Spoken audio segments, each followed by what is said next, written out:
Gallego, médico toxicólogo, nos acompaña como siempre para hablar de temas interesantes. Y es que cada que tenemos un tema de esos difíciles de tratar, pues lo invitamos a él porque sabemos que es un especialista en el tema. Bienvenido, doctor, gracias por acompañarnos. Bueno, muchas gracias por la invitación, muy buenas tardes para todos. Ahora, doctor, siempre le tenemos acá hablando de sustancias alucinógenas, pero que en realidad son sustancias prohibidas socialmente. Entonces, digamos que podría ser más sencillo. ¿Qué es lo que pasa con el tabaco? Que vemos que es socialmente aceptado, que aunque cada vez en sitios públicos lo prohíben, en fin, pero es normal que una persona esté fumando al lado. Esta sustancia, ¿qué es lo que genera en el organismo? No, la sustancia como sustancia, a pesar de ser legal, pues es una de las que más genera adicción. Entonces por ello lo estaban mencionando ustedes ahora en la introducción, es tan difícil el dejar de fumar, porque independientemente también como de los cambios que pueda presentar en la persona y la relación que la persona establezca con el cigarrillo, pues se dan unos cambios neuroquímicos en el cerebro que van a condicionar mucho el funcionamiento de la persona a esa dependencia o esa adicción que genera la nicotina. Entonces, la nicotina como sustancia es muy adictiva. Eso es como uno de los primeros puntos. Lo otro es precisamente que socialmente es aceptado que, como lo mencionaban ustedes ahora también, el inicio en la edad adolescente es como una forma o de ser aceptado o de relacionarse con los otros, ¿sí?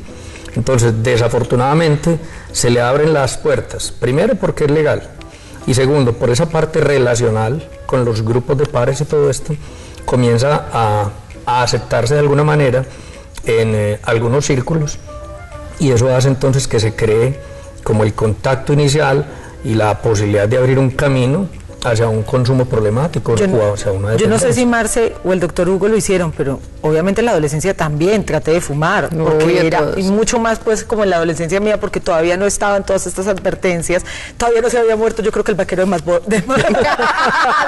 Mentira, tampoco. Pero el caso es que sí era muy normal, que uno llegara con las amigas, hey, acá al escondido, fumémonos un cigarrillo, ¿qué se sentirá? Y uno se atoraba, se ahogaba, tosía. Pero ¿qué hace que una persona sí se enganche con el cigarrillo y que otra simplemente, como en el caso mío, lo probé, pero no me gustó y chao y adiós, no lo vuelvo a tocar? Mire, ese primer contacto es realmente muy importante. Eso también es válido, por ejemplo, para quienes prueban, por ejemplo, la marihuana por primera vez. A uno les da como un mareo, una coletera. Había gente, por ejemplo, cuando probaban cigarrillos se ahogaban o se mareaban. Y es que de hecho los componentes del cigarrillo y la misma nicotina como tal, en un contacto inicial, en algunas personas puede producir ese efecto de náuseas, escalofrío, ganas de vomitar, entonces les parece horrible y no se enganchan a fumar.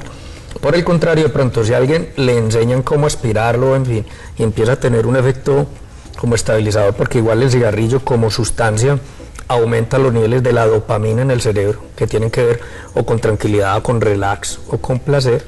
Entonces puede de pronto, si esa persona tiene como esa necesidad, empezar a engancharse. Y el otro aspecto que era el de grupos de pares o de el entorno es si en el ambiente donde se está moviendo la gran mayoría de los amigos o de las personas con las que está fuman, pues como para sentirse aceptado y ser uno más del grupo, pues empieza a ir fumando, así no le vaya muy bien y terminan de pronto por estar en contacto con la sustancia, terminan fumando para ser aceptados en su grupo de amigos, pues en su grupo de pares. Doctor, esta pregunta no se la voy a hacer al doctor, se la voy a hacer al humano, ¿cierto? ¿Usted tiene hijos? Sí.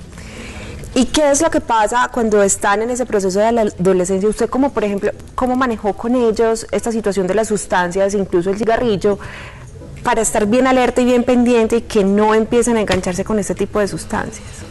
Bueno, primero, y lo estoy hablando yo porque en mis conferencias y en mis asesorías he estado insistiendo mucho en que la prevención la debemos empezar a edades más tempranas. ¿No en la adolescencia? No, porque es que en la adolescencia ya hay una cantidad de experimentadores. Entonces, mire, por ejemplo, cuando están en adolescencia ya los amigos de ellos de pronto han estado fumando o consumiendo o licor, en fin, les abren el espacio para ello. Entonces, estamos procurando hablar a edades más tempranas. Obviamente la información de acuerdo con la edad. Ellos miran a los padres como ejemplo y son como unas grabadorcitas para los mensajes que uno les pueda dejar o decir. Ellos los tienen muy presentes cuando están en edades menores de 12 años, por ejemplo.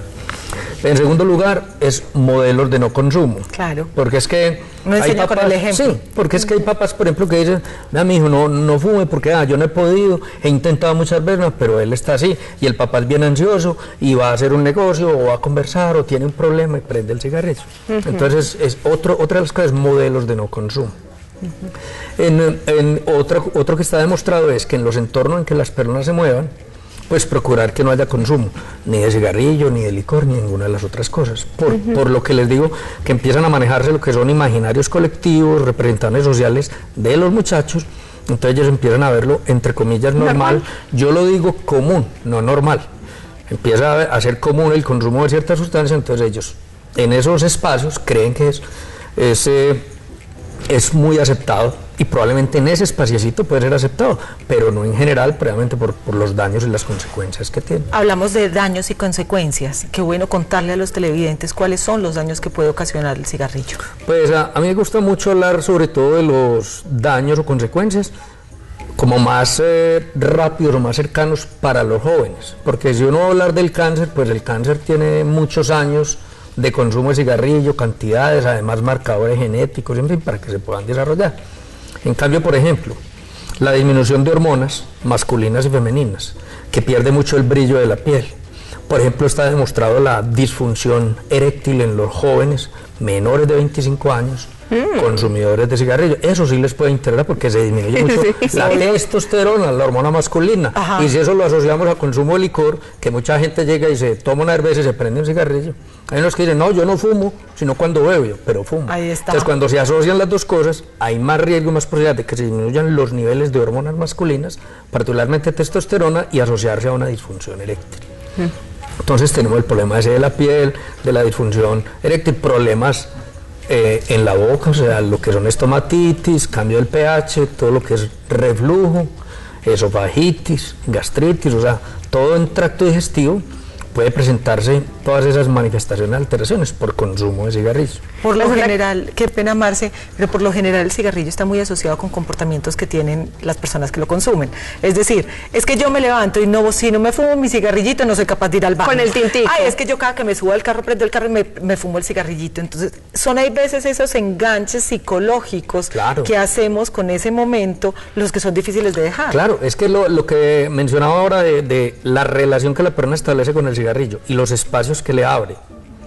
Por ejemplo, la gente que cuando se levanta lo primero que hace es prenderse un cigarrillo, o si se sirve un tinto lo asocia con cigarrillo.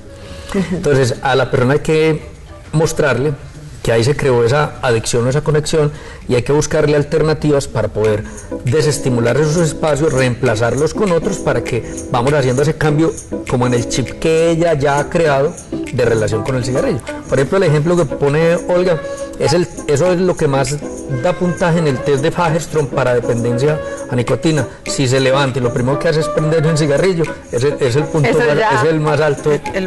¿Y se puede dejar de fumar? Y se puede dejar de fumar, claro que sí, ahora lo estabas mencionando, claro que sí, y hay muchas alternativas para eso. Hay tratamientos, hay medicamentos, hay terapias, o sea, las personas aún cuando sea muy adicta tiene posibilidades. Claro. Hay que consultar, doctor. Hay que consultar, hemos tenido pacientes de 60, 80 hasta 100 cigarrillos y los hemos logrado llegar a 0.